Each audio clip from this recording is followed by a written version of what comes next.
Mucha gente lo que comenta es, yo estoy en altcoins para tener más Bitcoin. Y lamentablemente nunca pasa, ¿no? Terminan perdiéndolo todo. Y lo más peligroso, yo te diría, Fernando, es que les salga bien una jugada con una altcoin, porque se van a sentir indestructibles y luego van a ir a apostarlo todo. Entonces, incluso aunque te salga, yo creo que juega en contra para tu psicología de, ahora soy súper poderoso y que venga el siguiente trade y voy a multiplicar mi dinero 2, 3, 4 veces. No pasa. Si la pegaste una vez, buenísimo, te felicito, regresa a Bitcoin y pues ya. Es muy difícil que le pegues dos veces.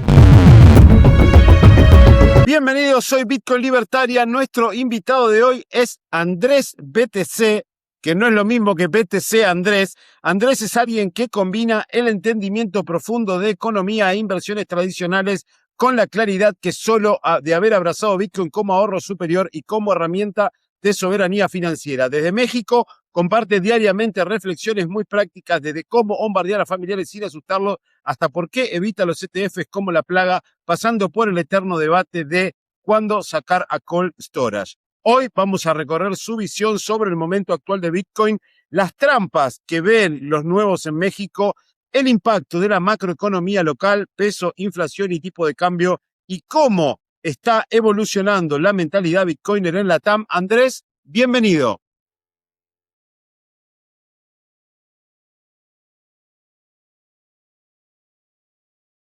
Hola, hola Andrés.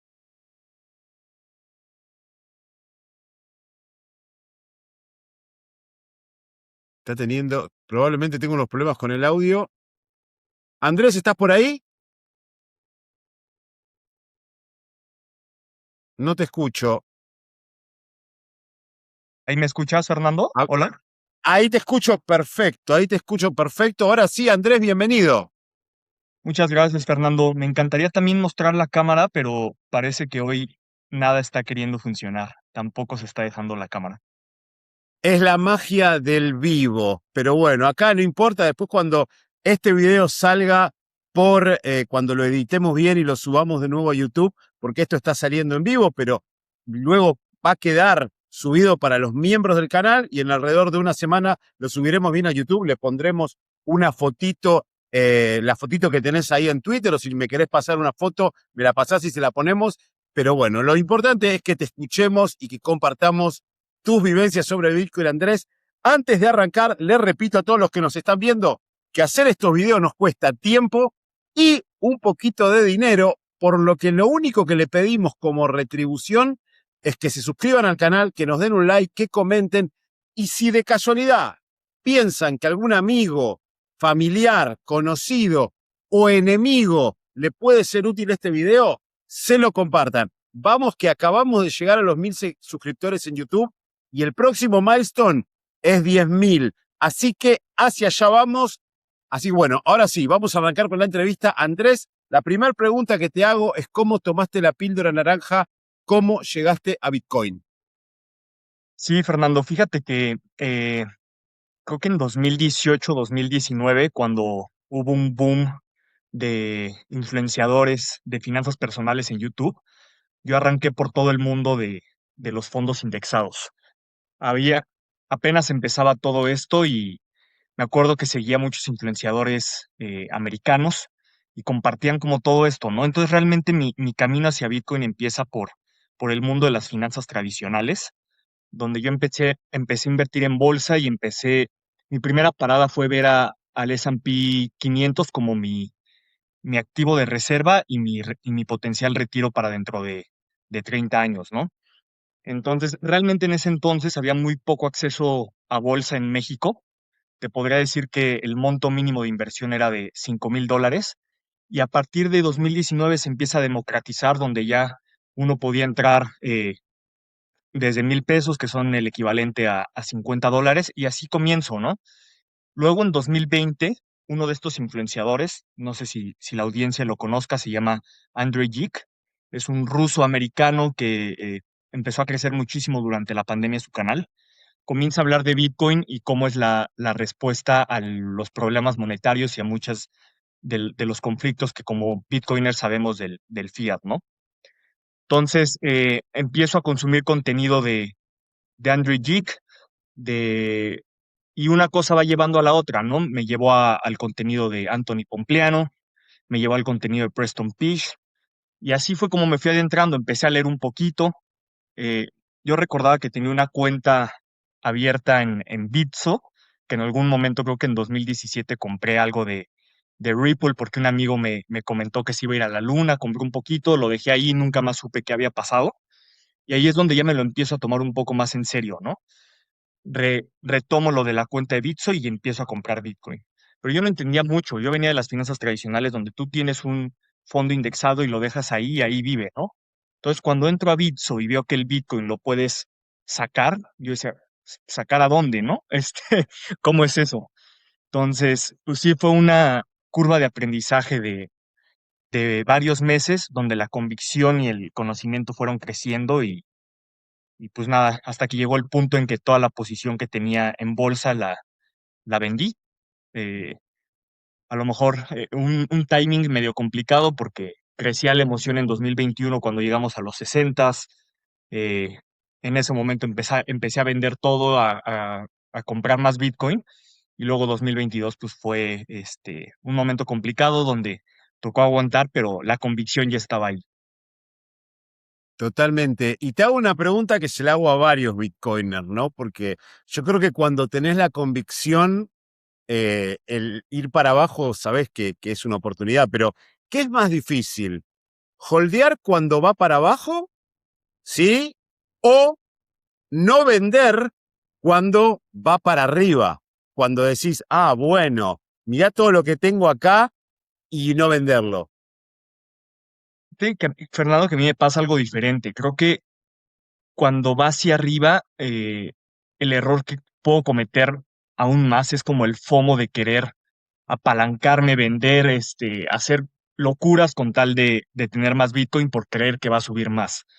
Entonces, cuando baja realmente es que cuando ya tienes un entendimiento del activo, pues lo sabes manejar y no te da nervios, estás tranquilo. Y cuando sube nunca he tenido como la tentación de vender. Tengo claro que esto, el día de mañana, va a ser un activo que le voy a pasar a los hijos que todavía ni siquiera tengo, pero, pero sí, creo que diría lo contrario. Mis errores han sido más por, eh, por FOMO, por emocionado, por eh, sobreexponerme un poquito más de lo que debería.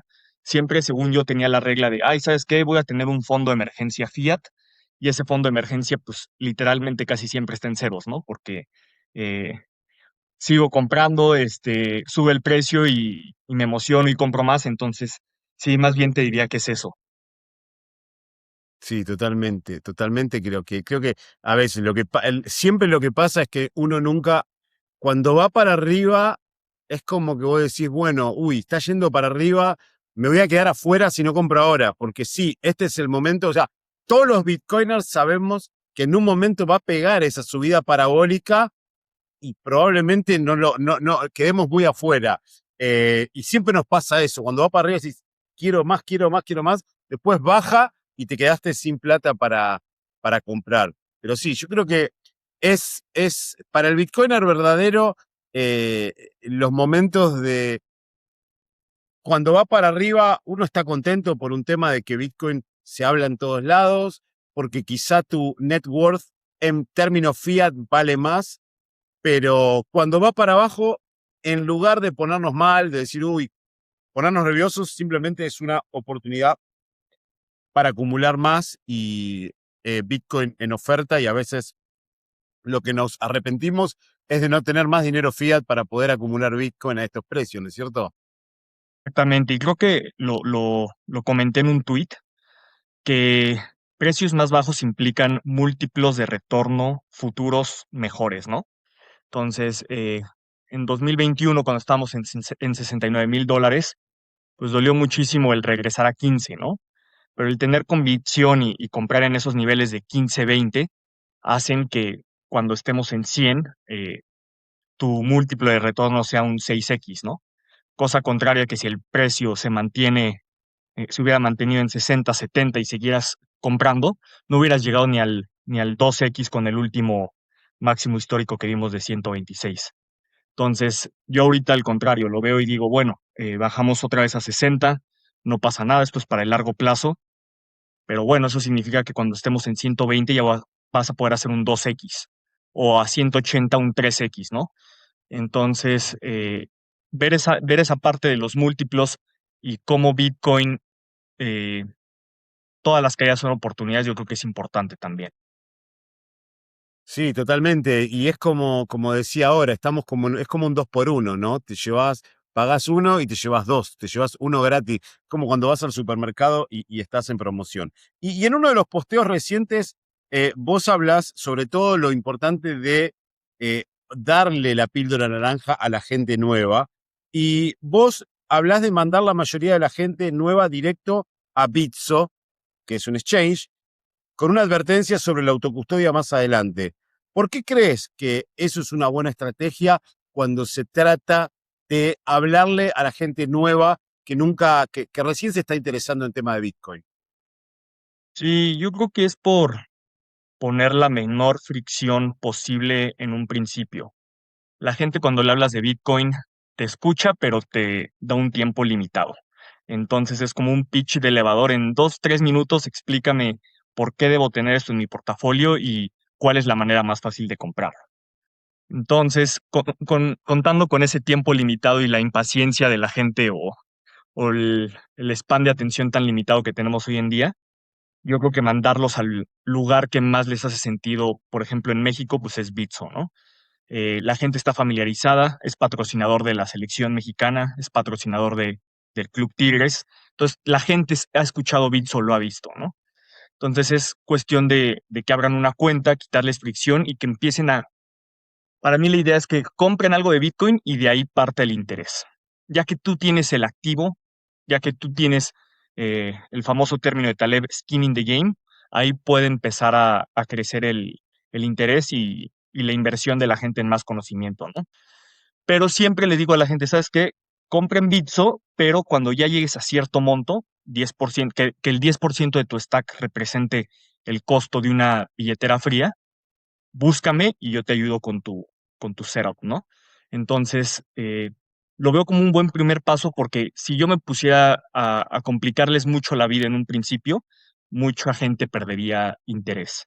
Entonces, como poner las cosas a rodar, que la gente se interese, que vea que es sencillo y ya conforme va creciendo su interés, ellos igual al tener el activo van a empezar a consumir contenido y a interesarse, pues ya es más fácil irlos llevando con los siguientes pasos, ¿no? La billetera fría, a lo mejor después un exchange no custodial, se les puede enseñar a usar las billeteras calientes como Aqua Wallet. Y bueno, el rabbit hole es interminable con nodos, Sparrow y mil cosas que se pueden hacer. Pero bueno, creo que lo importante a estas alturas es que la gente tenga algo de exposición al activo y de ahí se parta. Exacto. Y diste en la clave, ¿no? El no complicarse, de tener skin in the game. Para una persona que nos está viendo, que recién se entera o hace un tiempo que ya ve a Bitcoin y está tratando de ver cómo entrar. ¿Vos qué le sugerís? ¿Primero estudiar y después comprar? ¿O primero comprar y después estudiar? Mira, yo te diría, Fernando, que lo ideal obviamente es primero estudiar y luego comprar, pero en la práctica con amigos, con conocidos, yo veo que es totalmente lo contrario. Primero compran y después averiguan qué compraron, ¿no? Entonces, sí, la gente no sé si le da flojera, no tiene tanto tiempo para invertirle a estudiar. Todos en Bitcoin sabemos que requiere de proof of work, de horas de estudio y todo para realmente tener un buen entendimiento del activo. Pero ya que compren es un primer paso muy importante, porque de ahí se puede desencadenar todo lo demás. Entonces van a ver la volatilidad, se van a interesar, te van a buscar tanto para lo bueno como para lo malo, ¿no? Oye, Andrés, wow, esto está subiendo muchísimo, es el mejor activo, voy a comprar todo lo que pueda. Y espérate tantito, o sea, sí está muy bien, pero eh, vamos poco a poco, ¿no? O al contrario, ¿no? Tengo amigos que empezaron a comprar en el segundo semestre del año pasado y ahorita está en 60, 70 y me dicen, oye, ¿qué me recomendaste, no? Entonces ahí es cuando yo les empiezo a mandar material, les comparto libros o eh, cosas interesantes pero sí, lo ideal, por supuesto, sería que estuvieran primero. Sí, igual creo que uno estudiar por estudiar es difícil. Yo creo que a veces primero es tener skin in the game, a comprar y decir, bueno, me pongo a estudiar de qué porque a ver, no creo que nos pasó a todos, ¿no? A mí me ha pasado, si yo hubiera tenido, hubiera habido tanto material sobre Bitcoin cuando yo compré Bitcoin por primera vez, hoy probablemente estaría retirado, no hubiera hecho cosas que hice con Bitcoin, bueno, que uno lo aprendió con el tiempo, pero a veces creo que primero el hecho de tener es como que te compromete, ¿no? Y te compromete ir a preguntarle al amigo como vos, ¿no? De tus amigos que empezaron a comprar el año pasado y hoy no saben para dónde correr, que de otra forma no estarían preguntando o no estarían preocupados si no hubieran comprado Bitcoin. Por eso yo creo que es importante también entrar con una pequeña porción que no te duela perderla, pero entrar y empezar a estudiar e ir por el rabbit hole, porque yo creo que el rabbit hole tiene muchos caminos de los cuales no todos los caminos son para las mismas personas. Va a haber gente que va por uno, va a haber gente que va por otro, o va a haber gente que va por otro que quizá nosotros no lo vemos, ¿no es cierto? Sí, también eso es una realidad. Habrá quien vea Bitcoin nada más como un complemento a un portafolio ya estructurado y diga, bueno, quiero exposición a esta clase de activo, a lo mejor un 5 un 10%. Acá entre nos lo que ellos no saben es que ese porcentaje va a crecer sin que ellos lo noten o quieran, ¿no? A lo mejor después va a ser 20, 30%. Y también me ha pasado, amigos que han empezado con un poco y ahorita están all in, ¿no? Entonces, depende mucho la edad, el horizonte de tiempo que tenga la gente. Yo tengo 30 años, entonces estoy en una etapa donde todo es construcción y largo plazo, ¿no? Y pues mis amigos lo ven igual, están comprando este activo no pensando en venderlo el próximo año, sino que este sea como el fundamento del patrimonio que quieren construir para sus familias.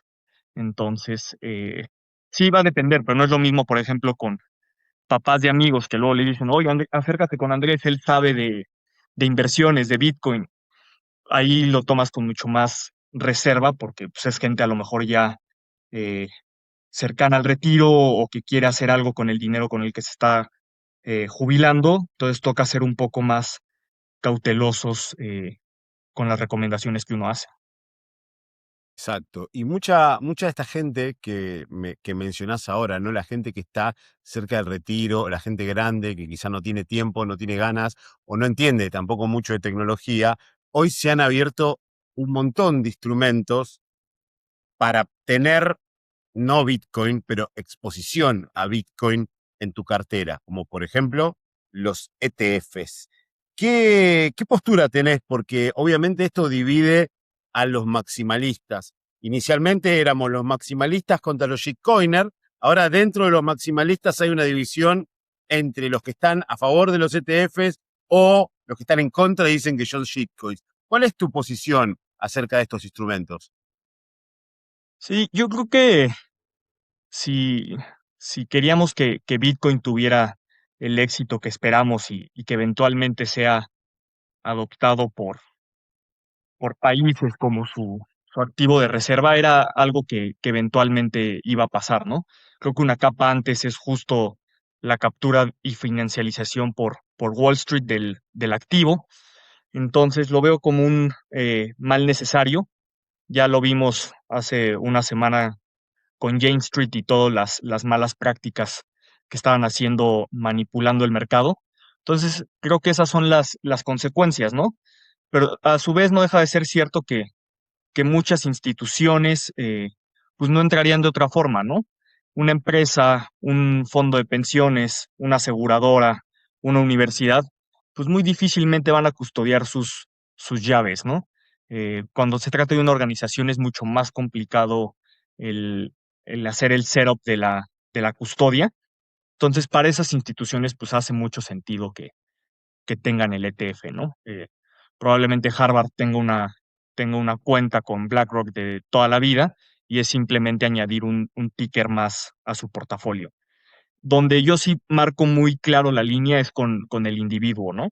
Donde con el individuo creo que somos todavía esa línea de defensa de respetar más los valores de soberanía y de autocustodia y el deber ser de Bitcoin, ¿no? De dinero sin intermediarios y todo. Entonces es ahí donde yo a un individuo, salvo casos muy puntuales, haría todo el esfuerzo primero porque compren Bitcoin, ¿no? Y es para nuestro propio beneficio. Yo siento que al tener a más gente autocustodiando, el price discovery es mucho más sano, hay menos manipulación. Entonces, hasta por nuestra propia conveniencia, ¿no? Como que el sacar el dinero el Bitcoin de los exchanges y no tener el ETF, ayuda a crear más o a empujar más la escasez de la oferta de 21 millones. Sí, no, no, aparte lo que hace que cuanto más nosotros tengamos la custodia, menos manipulación puede haber. Pero sí, por otro lado, hay que entender que vivimos en un mundo donde hay un sistema financiero, obviamente que nosotros estamos contra los bancos, contra los gobiernos, pero también vivimos en un mundo y no toda la gente tiene esa filosofía. Por ende, como decís vos, yo creo que los ETF son un mal necesario, donde lo que hace que gente que de otra manera jamás hubiera entrado a Bitcoin, por lo menos puede tener exposición y eventualmente parte de esa gente pueda hacer los deberes, como dice Álvaro Di María, aprender autocustodia y custodiar sus propios Bitcoin en lugar de ceder la custodia a BlackRock. Sí, yo lo veo incluso con el ejemplo más cercano, mis padres, ¿no? Tanto les he hablado de Bitcoin y obviamente ya han comprado, están enterados del activo, pero yo los ayudo con toda la parte de su autocustodia, ¿no? Muy diferente sería si es un tío o un familiar más lejano donde yo no les voy a poder ayudar con esa parte y pues sí, en ese caso lo más fácil sería, está bien, ten exposición al precio, creo que es importante, este es un activo que va a ser muy relevante y que va a ser importante que lo tengas, pero a lo mejor el vehículo más razonable para ti sea el ETF en un broker, ¿no? Exacto, exacto. Y hablando de instrumentos también relacionados con Bitcoin, hoy estuviste posteando cosas y te veo posteando cosas, por eso te dije que me parece que coincidimos mucho en varias filosofías que tenemos sobre Bitcoin. Estuviste posteando sobre Stretch, sobre Strategy. ¿Qué opinás de Sailor, de Strategy, de sus instrumentos y de las empresas de tesorería Bitcoin? La verdad, yo he seguido el camino de Saylor desde 2020 que empezó a comprar Bitcoin y la verdad es que no deja de sorprenderme la convicción y creatividad que tiene, ¿no? Él mismo lo dice, que se ha apoyado muchísimo de la inteligencia artificial para crear estos productos, ¿no? Entonces, si bien los otros no los conozco de lleno, o sea, conozco MSTR como la acción de strategy y ahora Stretch, para mí Stretch puede ser algo sumamente relevante que distorsione el mercado de deuda, ¿no? Entonces, es un producto que tú compras como una acción en un broker, pero que te da un dividendo muy bueno, ¿no? Un yield del 11.5% y que además está estructurado de una manera en que no pagas el impuesto sobre el dividendo. Entonces, eso para mí es algo espectacular y que viene a complementar muy bien eh, a Bitcoin dentro de tu portafolio. Entonces, la mayoría de los maximalistas dirían, no, pues un 100%, pero la realidad es que algo de flujo de efectivo pues siempre es necesario, ¿no? Entonces, muchas veces importa más el que tengas una estructura que te permita soportar el largo plazo, que el que estés all in y venga una emergencia y no tengas cómo reaccionar y la única opción disponible que te quede sea vender tu Bitcoin, ¿no? Entonces yo lo estoy explorando. La verdad es que acá en los brokers de bolsa mexicanos no hay mucho acceso a Stretch, entonces estoy buscando la opción de abrir cuenta con un broker americano y empezar a probarlo, empezar a construir una posición también de flujo, donde no todo mi portafolio esté concentrado en apreciación de capital, que es Bitcoin, ¿no? Sí. Y como yo lo veo es, a ver, los treasuries están pagando un 3.5% y Stretch está pagando el 11.5%. Entonces, Claro. naturalmente, mucha gente va a ser atraída por ese 8% adicional. E inclusive, si yo lo comparo con la deuda mexicana, un CETE te está pagando un 7% actualmente. Entonces, estás por encima incluso de la deuda mexicana.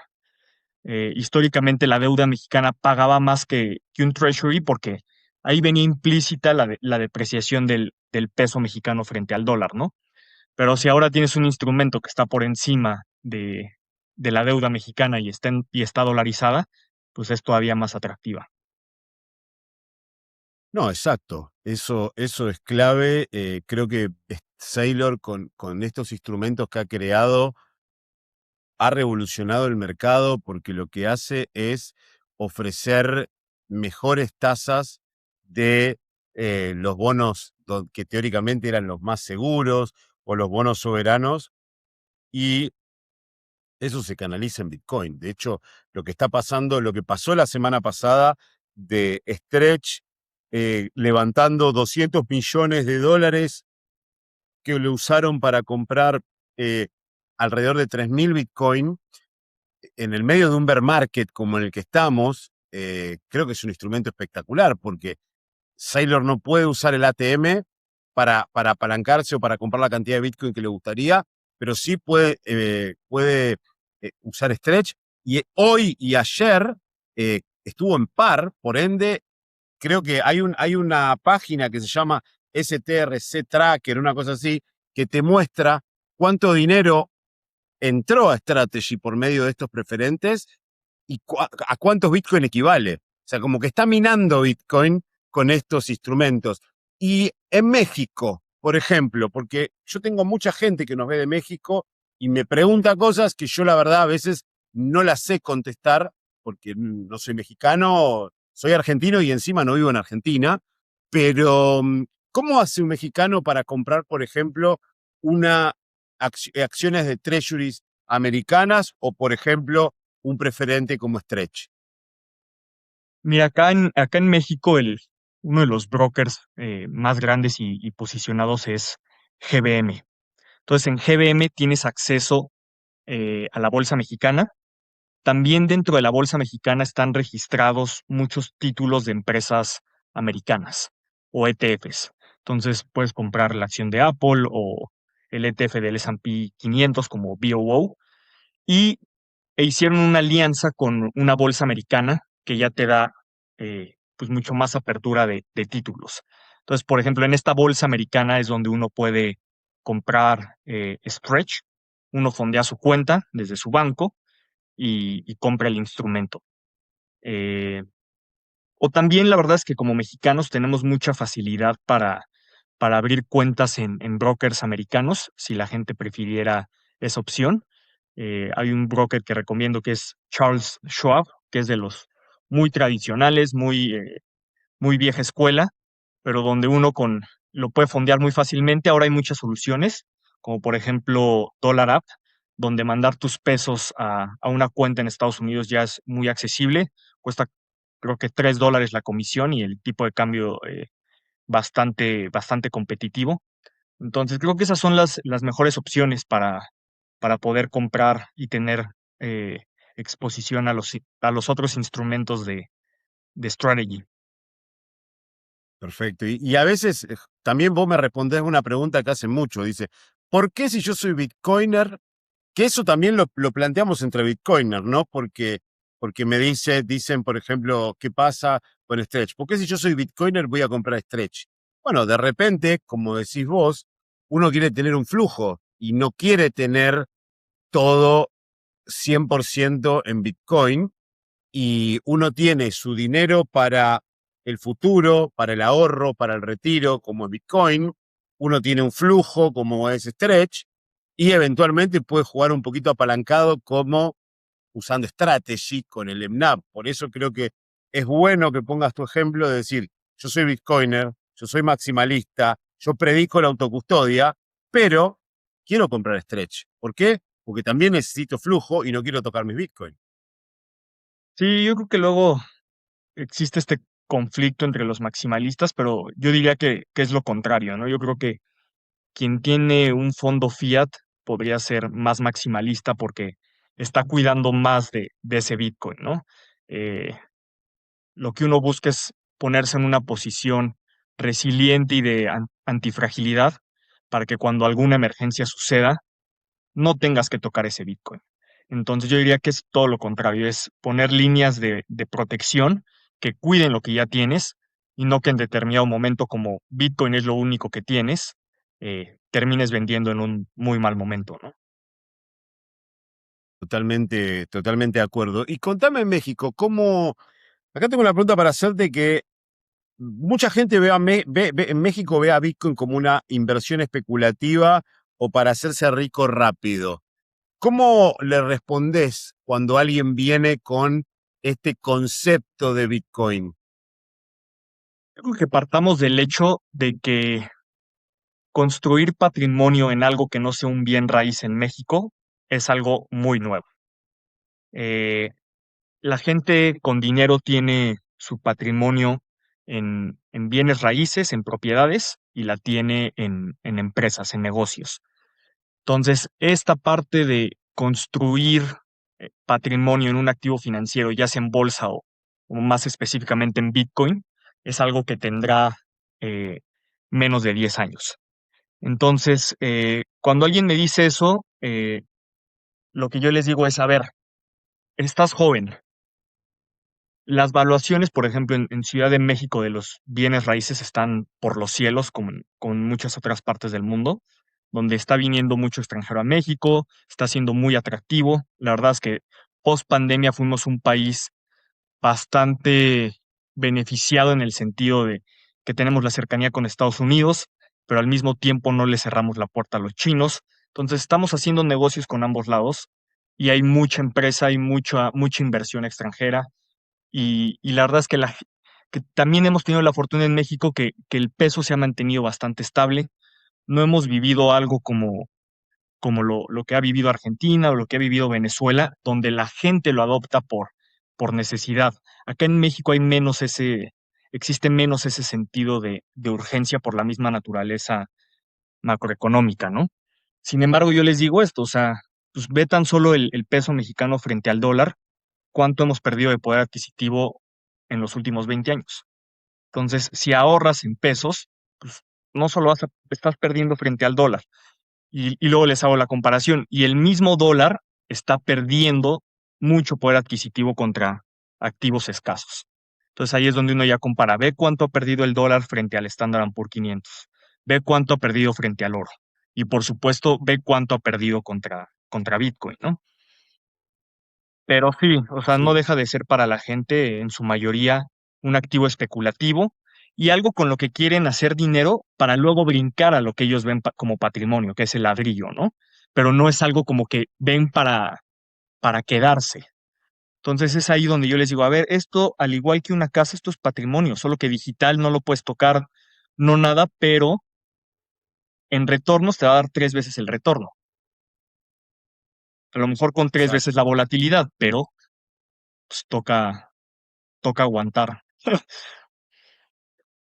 Obviamente, ante cuanto más retorno, más volatilidad, pero por otro lado también tenés la liquidez y hoy tenés un montón de instrumentos para también usar, entre comillas, tus Bitcoin sin necesidad de venderlos como los préstamos colateralizados. ¿Cómo está el mercado de préstamos colateralizados de Bitcoin en México? La verdad, Fernando, es que es un mercado que aún no existe y no se ha desarrollado. Bitso, según yo, tenía como intenciones de lanzar algún producto al mercado, pero a final de cuentas no lo hizo. Entonces creo que para los mexicanos que quieran explorar esa opción, toca irse con alguna empresa americana, como con Leden o alguna de estas, porque sí, ahorita realmente no hay como tal mucha opción. Yo creo que eso va a ir evolucionando. Pero pues, la gran maravilla de Bitcoin es que como activo no te ata a tu jurisdicción, ¿no? Es un activo portátil que puedes mover a cualquier parte del mundo. Entonces yo creo que va a haber muchas soluciones y donde no necesariamente vas a tener que pedir un préstamo colateralizado con una empresa de tu país.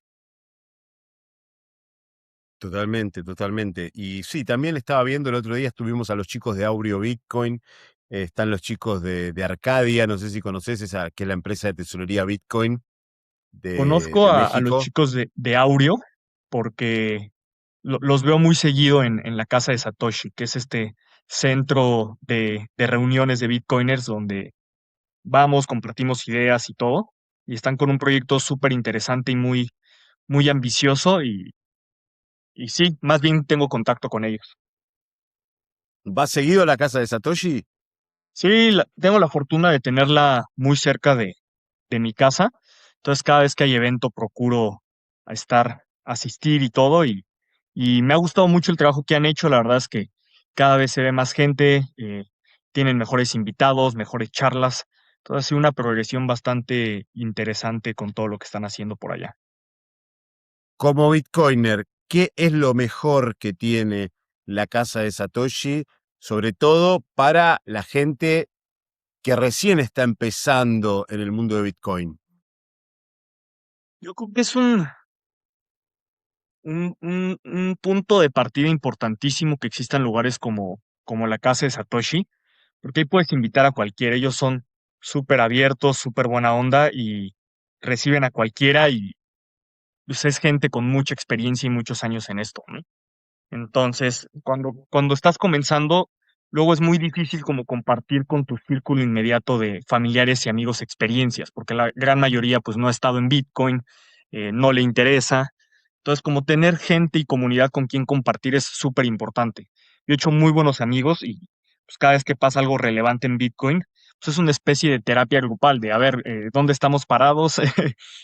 Calma, vamos por buen camino, entonces siento que también eso es muy importante en la trayectoria de uno como Bitcoiner, como tener esos puntos de apoyo para rebotar ideas, ¿no? Y que luego uno puede estar mucho en su cabeza, paranoico, pensando en mil escenarios de por qué esto va a dejar de funcionar y siempre como que hablar con alguien que te entienda ayuda muchísimo. Entonces, más que todo, siento que es eso, ¿no? Como tener un espacio como el que tienen donde podamos compartir ideas. Totalmente. Y como Bitcoiner, después de haber pasado por tantos movimientos del mercado, eh, ¿todavía necesitas ese apoyo cuando es bueno necesitar ese apoyo en esto, sobre todo en estos momentos, ¿no? Cuando Bitcoin se suponía que iba al superciclo y estamos, bueno, ahora se está recuperando, está en 72,5, pero bueno, estamos muy lejos de lo que estuvo hace nada más que 4 meses. ¿Es importante aún como ya un Bitcoiner experimentado o uno va más para apoyar a los nuevos? Sí, yo creo que como tal, después de algunos años la convicción ya la tienes y hemos vivido esto, ¿no? Vivimos el -80% de 2022 y ahora un -50.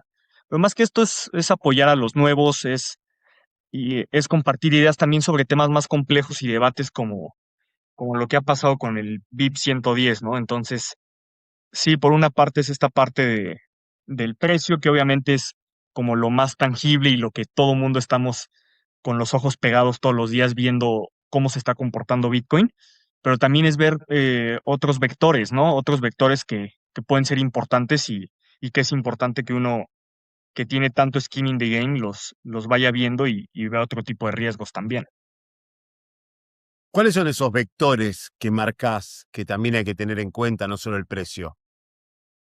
Yo creo que compartir prácticas de custodia, de la importancia de operar un nodo, de compartir ideas o soluciones sobre productos o servicios que ahora están saliendo al mercado y vale la pena explorarlos. Por ejemplo, a la casa de Satoshi fue el chico de Bull Bitcoin, yo no conocía su exchange y a raíz de que fue, pues empecé a comprar con Bull Bitcoin, ¿no? Me hizo mucho sentido que fuera un exchange Bitcoin only, no custodial, y pues para mí no había esas soluciones, ¿no? Entonces es como ir elevando tu juego un poquito en varias aristas. El nodo yo tampoco lo corría, conocí también la marca esta de Start9, donde es un plug and play muy amigable. Entonces, pues sí, yo creo que todas estas aristas como Bitcoiner, uno no las tiene que entender cuando, cuando entra, pero pues sí es importante que uno las vaya conociendo a medida que pasa el tiempo. Sí, sí. Bull Bitcoin, la verdad que no es que es solo Bitcoin only. La gente que trabaja en Bull Bitcoin es ultra maximalista. Yo lo escuché en la conferencia que hubo en Argentina a Francis, el chico de, creo que es el fundador de Bull Bitcoin, y es recontra maximalista. Después estuvo el chico mexicano, que no recuerdo su nombre, pero lo he tenido, eh, que está casado con una argentina y lo conocí en Buenos Aires. Pero sí, la gente de Bull son mega maximalistas y la verdad que tienen un producto maravilloso. ¿Cuál fue la charla que más te gustó de las que hubo en la casa de Satoshi? El fundador de Aureo, Gustavo, hace charlas de BitDevs mensuales y esas charlas las encuentro muy enriquecedoras, aunque mucho de lo que comparte no lo entiendo porque me rebasa técnicamente.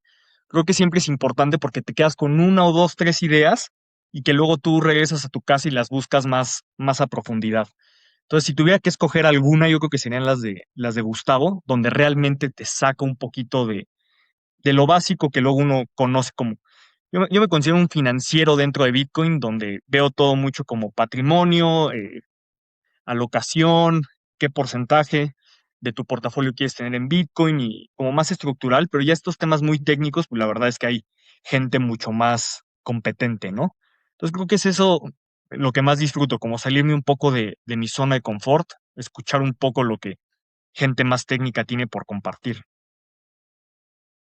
Claramente, sí, Gustavo es un crack, lo tuvimos hace unas semanas en el podcast. Cuando edite este y lo ponga en YouTube, acá arriba vamos a dejar el link para que conozcan a Gustavo de Audio Bitcoin y seguramente este podcast le va a encantar a uno de nuestros seguidores, no recuerdo bien su nombre hoy, pero siempre me pone, gracias por traer gente de México, trae más gente de México y de hecho México es el tercer país donde tenemos más seguidores en nuestro canal de YouTube, así que le mandamos un abrazo grande a toda la gente mexicana. Esperemos que este año podamos estar ahí. Me han invitado a hablar en la Mayan Bitcoin, así que nada, esperemos que se alineen un par de planetas y poder visitar México, que todavía no lo conozco. Y en tema shitcoins en México, hay mucha gente metida en eso, han estafado gente, la gente perdió plata. ¿Cómo viene el mundo de las shitcoins en México? Creo que es muy fuerte, es como un casino que le hace ojitos a la gente. Entonces, siempre que saco el tema de Bitcoin, alguien menciona alguna otra cosa. Oye, pero Ethereum, oye, y Solana, oye, pero Pepe, o... Entonces, sí es complicado y sí es un reto como el, pues, un poquito educar y, y llevar la pildorita naranja a la gente como para que vean la distinción entre Bitcoin y todo lo demás. Entonces, por supuesto que existe, más de lo que uno quisiera, pero bueno, yo creo que también el mercado es el que te hace reaccionar y el que solito te va marcando la pauta, ¿no? He visto muchos mensajes en X de gente que dice, uff, yo estaba en altcoins y en este ciclo me volví maximalista. Entonces, también mucha gente lo que comenta es, yo estoy en altcoins para tener más Bitcoin, y lamentablemente nunca pasa, ¿no? Terminan perdiéndolo todo. Y lo más peligroso, yo te diría, Fernando, es que les salga bien una jugada con una altcoin, porque se van a sentir indestructibles y luego van a ir a apostarlo todo, ¿no?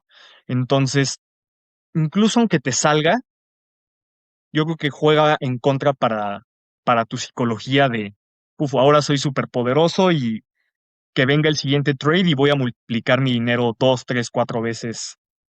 No pasa. Si le pegaste una vez, buenísimo, te felicito, regresa a Bitcoin y pues ya, es muy difícil que le pegues Claro. dos veces. No, a ver, en primero y principal, todos hemos sido, a ver, no quiero decir todos porque estoy englobando, pero yo particularmente he tenido mi paso shitcoiner, he shitcoineado, he comprado Dogecoin, Ethereum, Cardano, Solana, he tenido Terra Luna, me he perdido $2000 en una noche, por Terra Luna, y a partir de ahí me hice ultra maximalista, dije, no, a ver, si, cuando empecé a entender, cuando entendí Bitcoin, dije, tenía eso, ¿no? Soy Bitcoiner, pero quiero tener esto para tener más Bitcoin.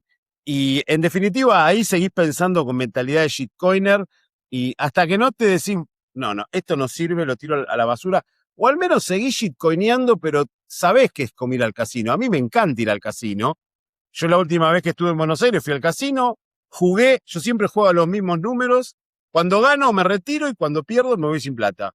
Pero sé lo que quiero jugar y sé lo que quiero perder. Creo que eso es, yo no eso es lo que le recomiendo, lo que no recomiendo, pero lo que yo digo siempre para la gente que tiene shitcoins. Trátenlo como un casino, no holdeen, porque para holdear hay una sola, que es Bitcoin. El resto es para que con un golpe de suerte le saques un 10, 20, 50x a tu inversión y te retires, porque si no vas a perder todo. Sí, yo lo veo así. Y la verdad es que en ese sentido yo tuve la fortuna de nunca de nunca probar shitcoins. Creo que siempre el contenido que consumí por suerte me llevó mucho hacia Bitcoin, pero pues, en mi trayectoria he cometido errores también, ¿no? El ciclo pasado pasó lo de BlockFi, lo de Celsius, pues también yo tenía dinero ahí y fue un muy mal sabor de boca todo lo que pasó, ¿no? Entonces, también entender que las shitcoins pueden venir en diferentes formatos, ¿no? No solo en monedas, sino en productos, en servicios, en empresas, y uno tiene que estar extra cauteloso. Eh, el día del Super Bowl, un amigo que vive en Estados Unidos me mandó una foto porque le apareció como una publicidad en la televisión con Trump y un código QR era como una especie de airdrop de criptomonedas, ¿no? Entonces dije, uff, de qué es esto, no? Entré al sitio y básicamente decía que mandaras tus criptomonedas, Bitcoin o varias otras, y ellos te devolvían el doble. Entonces, como decimos los Bitcoiners, todo el mundo va a venir por tu Bitcoin. Entonces tienes que tener cuidado, no puedes creer en absolutamente nada. O sea, ni siquiera lo que es en televisión nacional, alguien puede pautar por ahí por error un código QR, te metes creyendo que es verdad y que te van a devolver el doble de tu Bitcoin y terminas perdiéndolo todo, ¿no? El otro día me acuerdo que había en Twitter uno que era un video de Sailor. Sailor hablando en Bitcoin Mena y decía, si me mandás 0,1 Bitcoin, te mando la mitad, te mando 0,2. Si me mandás un Ethereum, te mando el doble. Te mando 2 Ethereum. Yo digo, a ver, el que lo hizo es un tarado. Sabe que Sailor no habla de Ethereum, pero sí, hay que tener muchísimo cuidado con esas cosas. Bueno, me acuerdo que en el Super Bowl, no este, pero en el del 2022, había publicidades de FTX. Y después, bueno, se fue al tacho. Pero sí, yo creo que en cada ciclo se aprende. ¿Y cómo ves el ciclo actual de Bitcoin? A mí no me gusta llamarle ciclos, pero bueno, mucha gente está familiarizado con el tema de los ciclos. ¿Cómo ves el momento actual? ¿Crees que hemos tocado piso? ¿Crees que vamos a empezar a rebotar? Hoy, de hecho, Bitcoin empezó a subir de nuevo. ¿Crees que nos vamos a mantener lateral por mucho tiempo? ¿O crees que podemos ir más abajo durante este 2026? Creo que es un ciclo mucho más muteado. 2022 fue muy escandaloso, fue doloroso y extendido. Yo siento que, como dice Saylor, los ciclos van a ser un poquito más pasajeros. Estamos en 60, ya subimos hoy a 70. Y yo creo que nos podemos estar jugando en esa banda de los 70 a $100,000 un buen rato, ¿no? Entonces, lo que sí veo es que hay un piso mucho más fuerte donde ya no solo es retail, sino ya hay instituciones, ya están los ETFs. Entonces, eso, pues, de alguna u otra manera, ayuda a que las caídas no sean tan pronunciadas. Yo la verdad es que no tengo idea hacia dónde vamos en el corto plazo, pero lo que siempre pienso es, uff, en 2030 voy a agradecer el seguir acumulando a 60, $70,000. Yo lo veo como un excelente nivel pensando en el largo plazo. Y al contrario, creo que como educadores y compartiendo el conocimiento de Bitcoin, ahorita es donde la gente debemos de hacer el mayor esfuerzo por dar esa pildorita naranja, porque yo no veo muy complicado que lleguemos a 200, 250, 300 en un par de años, sin ningún problema. Sí, no, no. Y creo que en este momento es donde más trabajo tenemos. El otro día una amiga mía que hace contenido, pero en inglés, que es de acá de Hong Kong, le hizo una nota a una persona y le preguntaba si era posible construir contenido de Bitcoin o un YouTube de Bitcoin durante el bear market.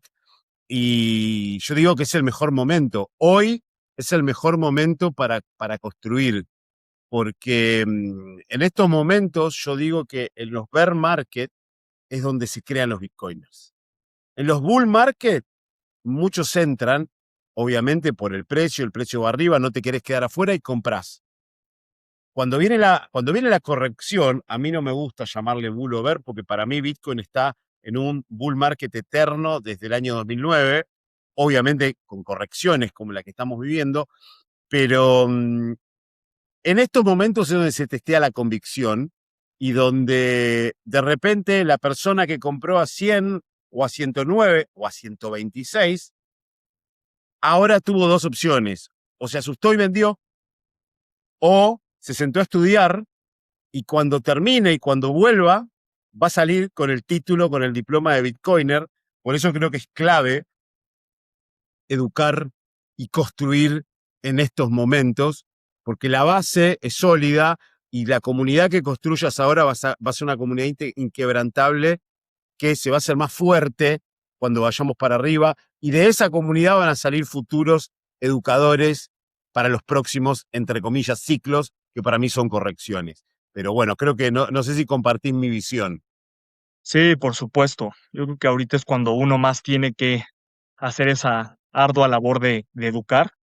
Inclusive compartí un tweet que habló un poquito de que Bitcoin es volatilidad monetizada.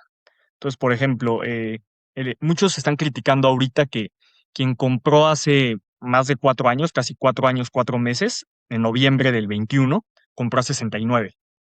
Y hace unos días estábamos por debajo de ese máximo histórico. Entonces se rompía un poco esta teoría de que si comprabas Bitcoin y holdeabas 4 años ibas a estar arriba, ¿no? Y lo comparaban un poquito contra el S&P 500, que en esos en ese mismo periodo de tiempo estaba 48 o 50% arriba. Pero sorprendentemente metí en unas calculadoras de DCA ambos activos, y quien compró Bitcoin, a pesar de que el precio estaba un poquito por debajo desde ese pico de 2021, tiene un retorno mucho mayor que quien compró el S&P 500. Cuando compras el S&P 500, importa el punto A y el punto B. Ok, empecé acá y ahorita ¿dónde está el S&P 500? Pero en Bitcoin lo que importa es todo lo que pasa en la mitad. Si tú en 2022 acumulaste a 15, a 20, a 22, a 25, por más que ahorita estemos en 67, puede que tu retorno sea del 300%.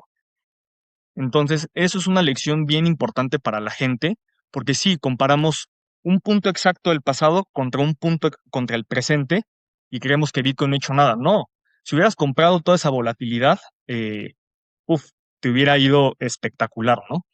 Entonces, también un poco entender lo que se está comprando. Para mí, Bitcoin es volatilidad monetizada y es vitalidad. Totalmente, no, y aparte esto es lo que tiene la gente esta, que son los agoreros, que digo yo, que estaban escondidos en sus cuevas y ahora salieron, que vienen diciendo que son los que salen que Bitcoin se va a cero, que han dicho que Bitcoin se va a cero ahora a $60.000, lo han dicho a 16.000, lo han dicho a 3.000, lo han dicho a 1.000 y lo volverán a decir a 200.000, lo volverán a decir cuando caiga de 1.000.000 a $500.000 y así sucesivamente. Son los que salen de abajo de la tierra y buscan cualquier tipo de estupidez para decir que se va a cero o para decir esto. Sí, el otro día me agarré contra un pibe en Twitter que puso: si hubiera comprado Bitcoin tal día hace tantos años, hoy tendría, si hubiera puesto $1.000 en Bitcoin hace 4 años, hoy tendría $1.000. Ja, ja, ja, reserva de valor. Y yo le digo, estúpido, está haciendo cherry picking. O sea, porque también te puedo decir, si hubiera comprado Bitcoin, $1.000 en Bitcoin en el 2011, hoy sería multimillonario. O si hubiera comprado $1.000 en Bitcoin en octubre, hoy tendría la mitad. Entonces, esa visión de cherry picking es una visión que confunde a la gente y por eso, vuelvo a repetir, hoy necesitamos mucha más gente que hable de Bitcoin, que sea legit y que hable de los fundamentos para hacerle entender a toda esta gente que entró el año pasado y que hoy está desesperada porque piensa que va a perder todo y vende, que vender es el peor error que pueden cometer en su vida y que Bitcoin en el largo plazo siempre va a ir para arriba. Y en uno de tus últimos tweets hablabas hace un poquito del riesgo de conflictos geopolíticos, de lo que está pasando en el Medio Oriente. Esto podría ser un catalizador. ¿Cómo lo ves? Porque yo siempre lo pregunto en las encuestas que hago en YouTube. ¿Vos ves que esta guerra, al menos lo que estamos viendo los primeros días, ¿no? Eh, puede ser un catalizador que mande Bitcoin definitivamente para arriba como como refugio de valor, o puede ser que se lo termine llevando puesto como no llevando puesto que lo elimine, ¿no? Porque nunca va a ir a cero, pero que termine tirando el precio un poquito más abajo, como pasa con las acciones tecnológicas o los activos de mayor riesgo. Fíjate que el comportamiento que ha tenido Bitcoin estos días me ha sorprendido muchísimo, porque no que sea perfecta la correlación, pero muchas veces cuando el dólar se empieza a fortalecer, que es lo que ha pasado en estos últimos días, un poco por temor al pánico y regresar al verde, pues pasa eso, ¿no? Que activos considerados de riesgo, donde, digo, para nosotros Bitcoin no entra en esa categoría, pero para el mercado mucha gente sí, mm, está haciendo todo lo contrario, ¿no? Bitcoin ahorita lo estamos viendo en 72. Entonces yo siento que puede pasar cualquier cosa. Pero lejos de eso, más de quedarme con cómo va a reaccionar Bitcoin en el corto plazo con el comportamiento, como que a mí lo que me llama más la atención es que ya no hay un lugar en el mundo exento de este tipo de conflictos. Ahorita se está viviendo en Irán, se vivió hace un par de semanas en México por otros motivos, pero a lo que voy es que esto fortalece aún más la tesis de Bitcoin, ¿no? Cuando las cosas se ponen complicadas, siempre vas a querer tener ese activo que te puedas llevar a cualquier parte del mundo con 12 palabras en tu cabeza. Entonces me parece de suma importancia que como mexicanos, que muchas veces creemos que no va a pasar nada en nuestro país y que las cosas están perfectas, pues ya vimos lo que pasó en Jalisco hace 2 semanas, donde las cosas se pusieron muy complicadas. Afortunadamente ya no escaló a más, al parecer, pero pues siempre es como, pues no te fíes nada más de tus activos físicos, ¿no? Puede llegar a pasar algo y pues siempre tener esa opción de irte, de tener un activo súper portable y todo puede ser un salvavidas. Y lo mismo seguramente está haciendo para mucha gente en Irán o muchos países que pues, tristemente están entrando en conflicto. Parece que cada mes hay una historia nueva. Totalmente, totalmente. Creo que si no si estas cosas que están pasando en el mundo no te fuerzan a por lo menos aprender. No vuelvo a repetir, yo acá no recomiendo comprar, no recomiendo comprar nada, ni Bitcoin, ni nada, pero por lo menos aprender o entender el valor de la propiedad, entender cómo vos podés transportar propiedad en tu cabeza, entonces, nada, estás viviendo en un mundo totalmente diferente con todo lo que está pasando. Y bueno, para ir cerrando, eh, dos preguntitas más. La primera es cómo ves el futuro de Bitcoin. Yo soy un optimista, lo veo sumamente prometedor. Yo lo mido mucho con mis amigos. Hace unos años, a lo mejor 1 de cada 10 tenía Bitcoin en su portafolio, hoy 3 o 4 de cada 10. Y creo que ese número va a ir aumentando. Vamos a llegar a 7, vamos a llegar a 8 y eventualmente la gran mayoría va a tener exposición a Bitcoin, aunque no lo decida. Ya tan solo, yo creo que no tardamos mucho en ver a Strategy incluido en el S&P, entonces incluso la gente de las finanzas tradicionales, la gente de Wall Street que no quiera Bitcoin va a tener exposición al activo, ¿no? Entonces yo lo veo prometedor. Con todo esto que está pasando de la inteligencia artificial, hace aún más sentido. Estos agentes no van a transaccionar en los rieles Fiat o en los rieles de Mastercard o Visa. Van a buscar la forma de optimizar, de pagarse entre sí, de generar toda esta economía de inteligencia artificial. Pues obviamente el gran beneficiario será Bitcoin, ¿no? Toca ver si será en capa uno, en capa 2 o cómo van a ser todas estas transacciones, pero de que el dinero digital y Bitcoin llegaron para quedarse, eso es una realidad, ¿no? Sí, totalmente, totalmente de acuerdo. Y como decís vos, hay mucha gente en Wall Street que indirectamente, a ver, por ejemplo, Warren Buffett era un gran crítico, es un gran crítico porque sigue viviendo, se ha retirado, pero él estará, esperemos que disfrute su retiro porque la verdad que es una leyenda. Al margen de sus visiones con respecto a Bitcoin, es una leyenda.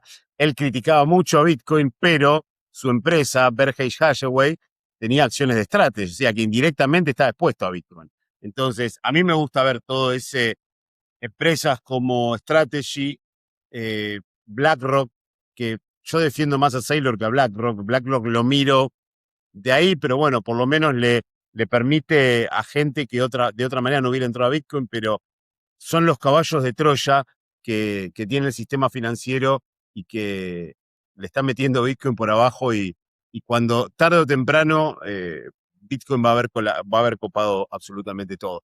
Y la última pregunta, si tuvieras la chance de sentarte con Satoshi Nakamoto, ¿qué le dirías o qué le preguntarías a él, a ella o a ellos? Más que preguntar, yo creo que le agradecería, le daría las gracias por esa gran invención que está revolucionando el mundo, porque también muchas de las decisiones importantes en mi vida las he podido tomar gracias a Bitcoin.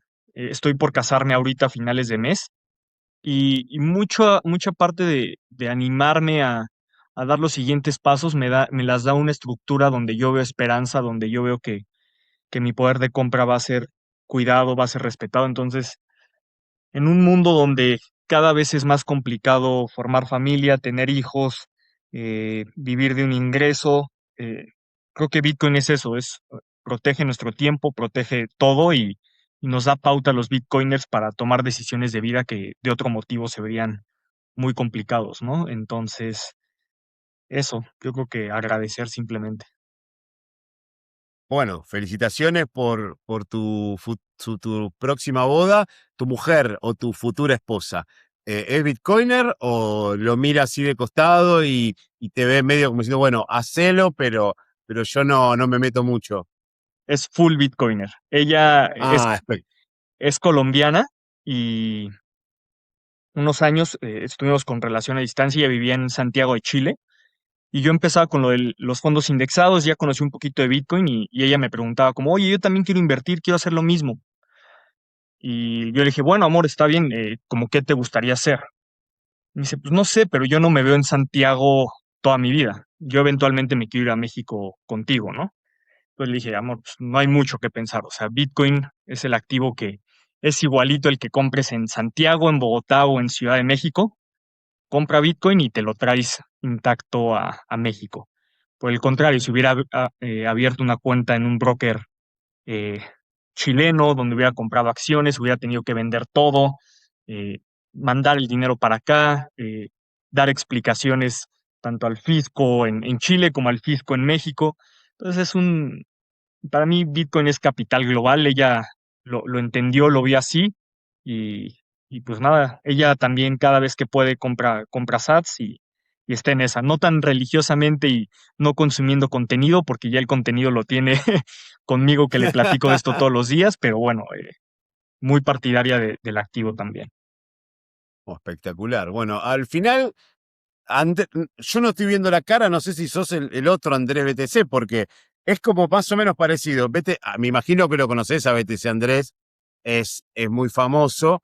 Eh, Él es colombiano y la esposa, que también es Bitcoiner, Lore, es mexicana. Así que acá hicieron al revés. Mexicano con colombiana, los dos bitcoiners, así que espectacular. Bueno, Andrés, nada, te agradezco mucho por tu tiempo.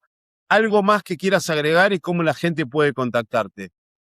Sí, en Twitter estoy como BTCMX guión bajo. Ahí pueden ver el contenido que voy a estar publicando, haciendo eh, mucho en relación a Bitcoin como patrimonio y como mejor reserva de valor para el futuro. Y pues nada, que los mexicanos no se duerman. Veo la comunidad muy activa en Argentina, en España, en otros países hispanohablantes. Y México tenemos mucho potencial como para poder hacer mucho más cosas y que la adopción fuera todavía más grande. Entonces, esa es mi intención, que el mexicano incorpore a Bitcoin también como parte, como un pilar de su patrimonio. No, pero hay mucha movida en México, está, ya te digo, está Bull Bitcoin, está la gente de la casa de Satoshi, Aureo, la gente está la de, el otro día, ¿cuándo fue? Los chicos que organizan la de la Mayan Bitcoin, La- el efecto Bitcoin, pero el efecto Bitcoin de Milton, hay un montón de mexicanos Bitcoiners de primera, así que nada, espero que siga creciendo y vuelvo a repetir, espero algún día poder visitar México y reunirme con todos los bitcoiners. Andrés, de nuevo te agradezco por tu tiempo, que tengas un muy buen día y estamos hablando. Gracias por el espacio, Fernando. Cuídate mucho. Gracias y bueno, muchas gracias a todos los que están del otro lado. De nuevo, gracias a todos que hemos llegado a los 1000 suscriptores. Ahora vamos por los 10.000. Esto no para. Estamos construyendo algo muy grosso durante el medio del bear market. Así que cuando salgamos de este bear market, cuando volvamos a un all-time high, nos vamos a acordar todos de estos momentos donde nos juntábamos para darnos ánimo unos a nosotros y de a poquito íbamos creciendo. Así que nada, mi total agradecimiento para todos, para la gente que viene de invitados, que la verdad que le dan mucha calidad a esto, y bueno, vamos a seguir creciendo. Como digo, si les gustó, nos dan like, se suscriben al canal, nos siguen en las redes sociales, porque de esa manera nos ayudan un montón a pintar el mundo de naranja. Compartir el episodio con la gente que querés, compartir el episodio con la gente que odias, porque le tenemos que dar la píldora naranja a 8 billones de personas. Nos vemos en el próximo episodio. Stay humble, stack sats y acuérdense, somos todos Satoshi.